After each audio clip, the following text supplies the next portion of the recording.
Assalamualaikum warahmatullahi wabarakatuh. Halo guys, welcome to my channel.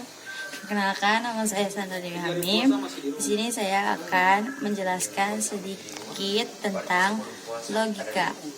Oke, lebih lanjutnya, mari kita lihat materi selanjutnya. Jangan di skip ya guys. Bye. Setelah di sini saya akan menjelaskan apa itu logika. Logika berasal dari bahasa Yunani yaitu logos, kata ucapan atau alasan. Logika adalah metode atau teknik yang diciptakan untuk meneliti ketetapan penalaran serta mengkaji prinsip-prinsip penalaran yang benar dan penarikan kesimpulan yang absah. Tujuan dan aturan logika. Tujuannya adalah memberikan aturan-aturan sehingga orang dapat menentukan apakah suatu kalimat bernilai benar.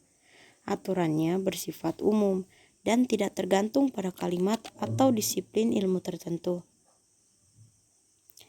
Logika matematika atau mathematical logic.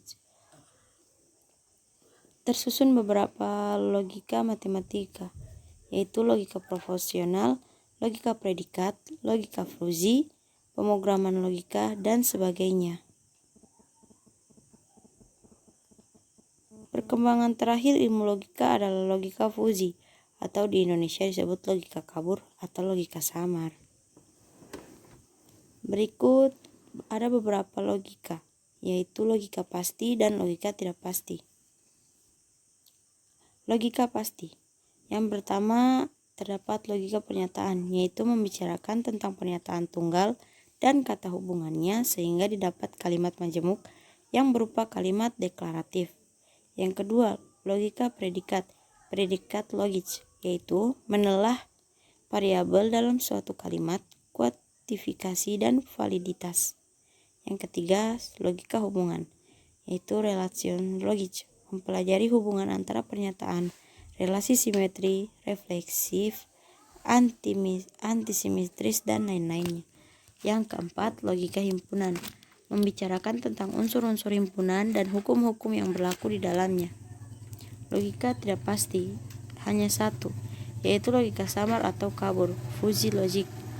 Logika samar merupakan pertengahan dari dua nilai biner, yaitu ya, tidak, 0, 1, benar, dan salah. Logika dan komputer. Logika disebut juga the calculus of computer science, karena logika memegang peranan yang sangat penting di bidang ilmu komputer. Peran kalkulus matematika sama pentingnya untuk ilmu bidang sains, misalnya ilmu fisika, ilmu elektronika, ilmu kimia, dan sebagainya.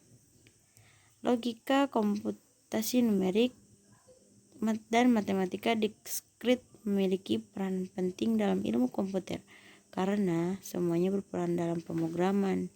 Yang pertama, logika merupakan dasar-dasar matematis suatu perangkat lunak, digunakan untuk memformalkan sistematik bahasa pemrograman dan spesifikasi program, serta menguji ketepatan suatu program. Yang kedua, logika dalam ilmu komputer digunakan sebagai dasar dalam bahasa pemrograman, struktur data, kecerdasan buatan, teknik sistem basis data, teori digital, komputasi, rekayasa perangkat lunak, sistem pakar, jaringan, syaraf tiruan, dan lain-lainnya yang mempergunakan logika sebagai intensif. Contoh yang populer adalah sistem digital, yaitu bidang ilmu yang didasari oleh logika untuk membuat gerbang logika, logic gates, dan arsitektur komputer sebagai inti mikroprosesor, otak komputer atau central processing unit. Arsitektur sistem komputer tersusun atas rangkaian logika 1 yaitu true dan 0 false yang dikombinasikan dengan sejumlah gerbang logika and, or, not, sure, dan none. Dan program komputer berjalan di atas struktur penalaran yang baik dari suatu solusi terhadap suatu permasalahan dengan bantuan komponen program if, then, else, for, to, do, will, case of. Kesimpulan dari yang lain, jika seseorang ingin mempelajari ilmu komputer, maka ia tidak bisa terlepas dari masalah logika. Oleh karena itu, logika matematika dipelajari secara formal di perguruan tinggi, khususnya dalam ilmu komputer, sebagai mata kuliah yang sangat wajib selama 1 semester. Di Indonesia sendiri, ilmu komputer lebih populer dengan nama teknik informatika atau teknologi informasi. Logika dan pernyataan proposi. Kata merupakan rangkaian huruf yang mengandung arti. Kalimat adalah kumpulan kata yang disusun menurut aturan tata bahasa dan mengandung arti.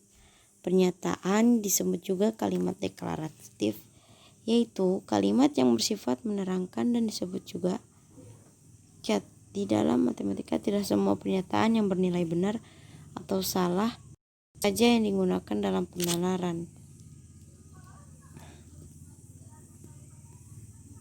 Pernyataan kalimat deklaratif proposi adalah kalimat yang bernilai benar atau salah, tetapi tidak keduanya.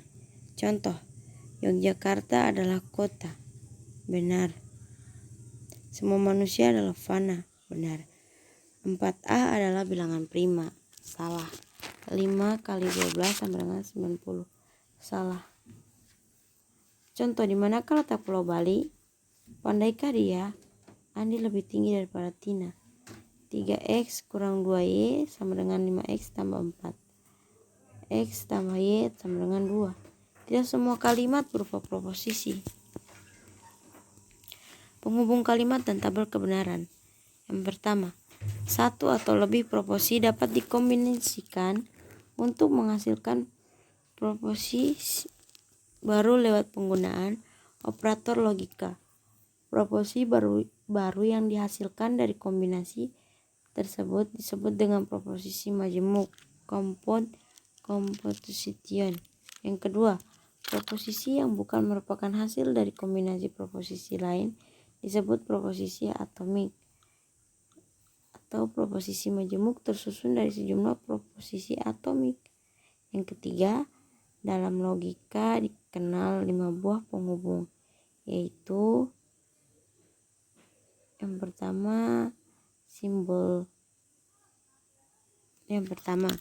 tidak, yang artinya tidak, not negasi, bentuk tidak. Yang simbol kedua dan yang artinya dan and konjungsi. Simbol ketiga artinya atau or dinjungsi. Yang keempat implikasi, dan yang kelima biimplikasi. Contoh 1, misalkan P menyatakan kalimat mawar adalah nama bunga. Q menyatakan kalimat apel adalah nama buah. Maka kalimat mawar adalah nama bunga dan apel adalah nama buah. Dinyatakan dengan simbol P dan Q.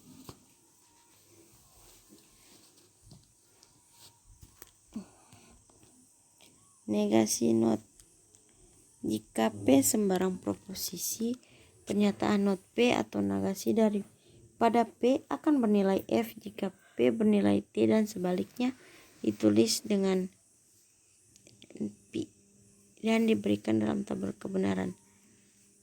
Jika representasi dari Anita ada di rumah, maka P mempresentasikan Anita tidak ada di rumah, atau Anita keluar, atau tidaklah benar Anita ada di rumah. Yang ketiga adalah suatu operator unary atau monadika, yaitu operator yang hanya melibatkan satu operan.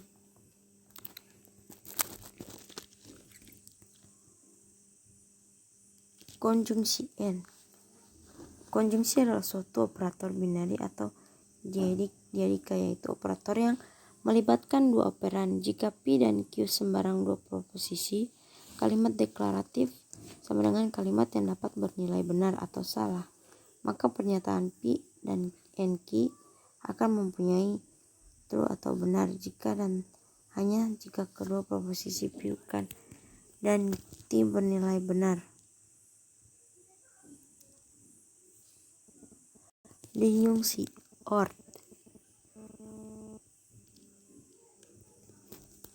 Disjungsi juga ada, jarang digunakan untuk menggunakan bentuk either or. Pernyataan P or Q mempunyai nilai true atau benar jika dan hanya jika P atau Q atau keduanya bernilai true and benar.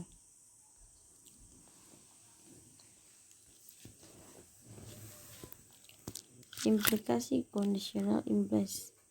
Jika P dan Q adalah proposisi, maka diperoleh pernyataan jika P maka Q, yang juga berarti P hanya jika Q. Karena jika Q bernilai salah, not, maka benarnya pernyataan tersebut haruslah juga salah. Dan juga berarti jika P, ada dua juga yang mengatakan Q merupakan syarat perlu untuk P. Karena terjadinya Q memang mutlak diperlukan untuk terjadinya P, sebab jika Q salah not Q, maka juga P salah not P, agar pernyataan tersebut bernilai benar. Juga ada yang mengatakan P merupakan syarat cukup untuk Q, karena jika P terdapat P benar, maka Q pun terjadi Q benar. Untuk diperjelas tabel di atas, maka perhatikan kalimat jika Anita pergi ke luar negeri, maka ia mempunyai paspor. Maka dijelaskan sebagai berikut. Jika Anita ke luar negeri dan ia mempunyai paspor dan maka gagal, perhatikan bahwa implikasi tidak bersifat komutatif dan juga tidak bersifat asosiatif. Operator implikasi sering disebut juga dengan operator kondisional. B. Implikasi. Ia bersifat asosiatif dan komutatif. Mempunyai tabel kebenaran sama dengan operator eksklusif or short. Tunjukkan. Mempresentasikan situasi normal, yaitu tombol di kehidupan jika dan hanya jika lampu menyala. Pernyataan tersebut dapat dibuat lebih kompleks dengan menambahkan kondisi baru. Misalnya, listriknya forceful supply dan peletonnya lampu volumenya keduanya. Ingkaran negasi suatu proposi. Negasi suatu konjungsi. Contoh, Fahmi makan nasi dan minum kopi. Suatu konjungsi akan bernilai benar jika kedua kalimat penyusunnya, yaitu P dan Q, bernilai benar. Sedangkan negasi adalah pernyataan yang bernilai salah jika pernyataan awalnya bernilai benar dan bernilai benar jika pernyataan awalnya bernilai salah. Oleh karena itu, negasi dari Fahmi makan nasi dan minum kopi adalah suatu pernyataan majemuk lain yang salah satu komponennya merupakan negasi dari komponen pernyataan awalnya. Jadi negasi adalah Fahmi tidak makan nasi atau tidak minum kopi.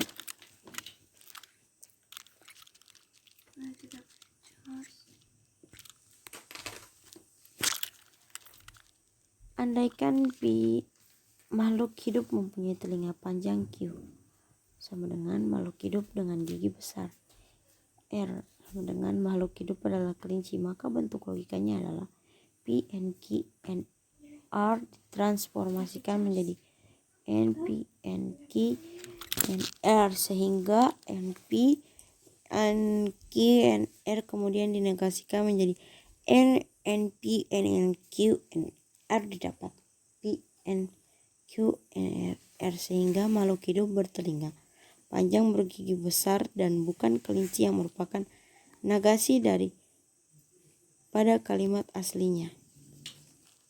Tautologi. Sebarang formula P yang selalu mempunyai nilai kebenaran T, tak peduli nilai kebenaran daripada variabel proporsionalnya, disebut tautologi, yang dikatakan tautologis atau valid. Jadi, tautologi adalah suatu formula proposisional Miss P yang bernilai kebenaran T untuk setiap interpretasi yang mungkin. Jadi setiap interpretasi daripada P merupakan model daripada P Beberapa buku menulis dengan P dengan definisi tersebut, maka semua entry dalam kolom daripada tabel kebenaran yang merepresentasikan nilai formula tersebut adalah T. Suatu formula proposisi P dikatakan statis viable dengan dapat puas jika ia mempunyai suatu model, yaitu terdapat suatu interpretasi satu daripada P sedemikian sehingga P bernilai kebenaran T untuk interpretasi I tersebut. Jika P tidak valid, maka ia disebut invalid dan ditulis NP. Jika P tidak satisfiable, tak dapat puas, maka ia disebut unsatisfiable kontradiksi. Lihat definisi kontradiksi berikutnya. Contoh NP adalah tautologi dan dituliskan dengan N sama dengan NP. Catatan bahwa N sama dengan bukan suatu operasi logis, logikal, operator, melainkan metabolisme. Pada kolom pertama, baris pertama dibaca PNP adalah tautologi. Sedang pada kolom kedua, baris pertama dibaca formula P mempunyai tabel kebenaran yang sama dengan formula NNP. Itu semua adalah penegasan tentang formula logis, logikal, formula dan bukan formula logis.